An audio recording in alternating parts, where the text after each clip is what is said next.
कच्चा तेल जो इतनी मजबूती में है $130 के आसपास। अब बड़ा सवाल है कि एक इसके चक्कर में क्या पेट्रोल डीजल के दाम बढ़ेंगे? ये रिसर्च लेकर आए हैं वरुण दुबे। इसमें तो रिसर्च है ही नहीं, सबको पता बढ़ेंगे। पता ही है कितने बढ़ेंगे और कितने बढ़ेंगे वो तो वरुण अंदाज से बता सकते हैं। ये अंदाज से नहीं, पूरी कैलकुलेशन करके रिसर्च करके लाए। तो वरुण बताइए कितने बढ़ेंगे और बढ़ने के पीछे वजह क्या है? देखिए अनिल जी, जो बढ़ेंगे वो है, बढ़ना चाहिए एक्चुअली 12 से 15 रुपए। ओके, इतना पेट्रोल के दाम कम से कम बढ़ना चाहिए अगर आपको जो ब्रेक इवन करना है तो। और उसमें भी अगर ब्रेक इवन करना है तो 12 रुपए, और आपको मार्जिन कमाना है अगर ऑयल मार्केटिंग कंपनीज को तो कम से कम 15 रुपए के आसपास आपको मार्जिन छोड़ो ना, क्या करोगे, कमा लेंगे, पूरी जिंदगी पड़ी है। मार्जिन नहीं कमाएंगे, स्टॉक गिर जाएगा। अरे स्टॉक गिर जाए यहाँ तो हम लोगों के विकेट गिर रहे हैं, सबकी बजट खराब होगी। वो तो है। तो चलो एक बार ये मान लें कि भाई इनको कमाना नहीं है, सिर्फ और सिर्फ मतलब अपनी कॉस्ट रिकवर कर ले, तो भी 12 रुपए बढ़ाना पेट्रोल पे, कम से कम पेट्रोल पे बढ़ाना पड़ेगा, और डीजल पे कम से कम 8 से 9 रुपए के आसपास बढ़ा। थैंक गॉड मेरी डीजल कार है। तो भी 8-9 रुपए है। हाँ, तो है, लेकिन 10% है, ज्यादा ही है। आप ये समझ लीजिए कि 10% के आसपास इनको कम से कम बढ़ाना पड़ेगा अगर इनको ब्रेक इवन करना है। अब ऐसा क्यों है? देखिए पिछले बार जब इन्होंने दाम में जो बदलाव हुए थे वो बेसिकली हुए थे 4 नवंबर को। आपको याद होगा दिवाली का वो दिन था जब सरकार ने एक्साइज ड्यूटी काटी थी पेट्रोल और डीजल पे, और तब से अब तक अगर आप देखेंगे तो पेट्रोल और डीजल के भाव पे कोई भी बदलाव नहीं हुए हैं। नो डाउट उसके बाद स्टेट्स ने अपने अपने तरीके से वैट्स घटाए थे। मुझे याद है लास्ट टाइम दिल्ली में 2 दिसंबर के आसपास जो वो पेट्रोल पे वैट को घटाया गया था, और उसके बाद वहां कीमत जो है 95.41 रुपीज प्रति लीटर के आसपास हो गई थी।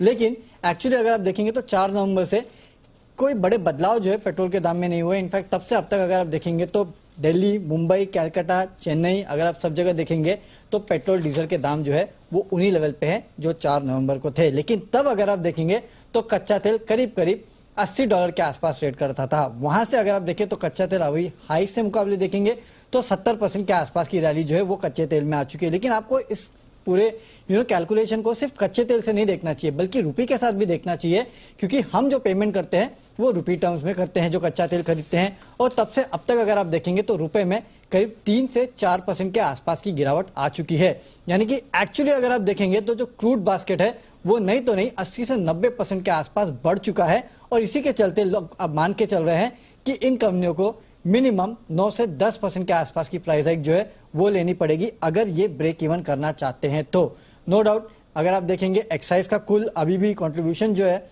कुल पेट्रोल के दाम में 29% के आसपास का एक्साइज होता है, और डीजल में 25% के आसपास का एक्साइज होता है, और स्टेट्स के वैट्स तो अलग अलग है 15 से 20% के आसपास। सरकार अगर वहां कोई राहत देती है तो दैट्स अ डिफरेंट केस। अगर वहां राहत नहीं मिलती है तो कम से कम आप समझ लीजिए 12 से 15 रुपए पेट्रोल और 8 से 10 रुपए के आसपास आपको डीजल के दाम बढ़ते हुए नजर आ सकते हैं शॉर्ट टर्म में। एकाएक तो ये बढ़ाएंगे नहीं, धीरे धीरे करके जरूर बढ़ा देंगे। पहले पता होता लॉन्ग ड्राइव पे जाते थे। अब तो लॉन्ग ड्राइव तो सोचना भी पाप है। अरे तो शॉर्ट ड्राइव में बुरी हालत है। तो ये लास्ट बचे थे, बढ़े तक अब घटे थे अनिल जी? नहीं, घटने का तो छोड़ो, हम तो सोच ही नहीं, ऐसे इतने अच्छे ख्याल तो आ ही नहीं रहे दिमाग। बढ़े कब थे अनिल जी? उसी टाइम पे बढ़े थे, मतलब एक दिन बढ़ते थे घटते थे, वैसा चल रहा था। ये 4 नवंबर, हाँ उसके पहले बढ़ रहे थे। 4 नवंबर से कुछ नहीं बदला। 4 नवंबर से कुछ नहीं बदला, वो 4 नवंबर को घटे थे, वो भी एक्साइज घटाने के चक्कर। उसके पहले अगर आप देखते तो बढ़ते जा रहे थे। तो 4 नवंबर से भाव सेम ही चल रहा है? सेम ही चल रहा है। दिसंबर, जनवरी, फरवरी, मार्च, 4 महीने से स्टेबल है। 4 महीने से एक ही चीज स्टेबल है 4 महीने से। पेट्रोल डीजल के भाव। तो अब ये 12 रुपए बढ़ाएंगे पेट्रोल और 9 रुपए डीजल। हाँ, 8-9 रुपए। ये पूरी कैलकुलेशन निकल कर आ रही है। अच्छा, इस ब्रेक इवन के लिए। हाँ, इस कैलकुलेशन में एक चीज बताइए, क्या आपने एक तो कच्चे तेल के दाम गिने होंगे, वो क्या भाव माना आपने दाम? अनिल जी अगर एवरेज करेंगे तो 100 से 110 के 110, ठीक है। वो है। रुपए का क्या किया आपने डॉलर के साथ? अनिल जी 3 से 4% के आसपास की गिरावट हो चुकी है। अच्छा, तब से अब तक, लेकिन वो हाल ही में हुई है, तो आप 1 से 2% के आसपास की गिरावट मान सकते हैं जो उस 20 रुपए में हुई थी, क्योंकि अभी बाकी बची कुछ तो 1-2% है, वो हाल ही में हुई है जब कच्चा तेल गिरा है इसके लिए। तो अब मतलब एक साथ ये करते हैं या टुकड़ों में करते हैं, यही देखने वाली बात है। करेंगे नहीं जी, एक साथ तो 10-12 क्या करेंगे? कुछ नहीं, कर ही नहीं सकते एक साथ तो। कोई अच्छा, एक्साइज कितना घटाने का स्कोप है, कुछ वो निकाला है? हाँ, 29% एक्साइज होता है। हाँ, आपके जो कुल पेट्रोल के दाम है, सोचो 100 रुपए है तो आपका 30 रुपए के आसपास तो अभी भी एक्साइज है। तो अगर 10% एक्साइज कम कर दे तो हमारा काम हो जाए। तो भाव बढ़ाने नहीं पड़े, भाव बढ़ाने नहीं पड़ेगा। तो इतना बड़ा होगा तो होगा नहीं, वो बात हम भी जानते हैं, ये तो ख्याली पुलाव है। अच्छा, ये बताएं भाव बढ़ने की तैयारी, थोड़े थोड़े HPPP, IOC, शरद जी ये हरे निशान में ट्रेड कर रहे हैं अभी। क्या लगता है आपको इसमें कहीं कोई खरीदारी करने का मौका?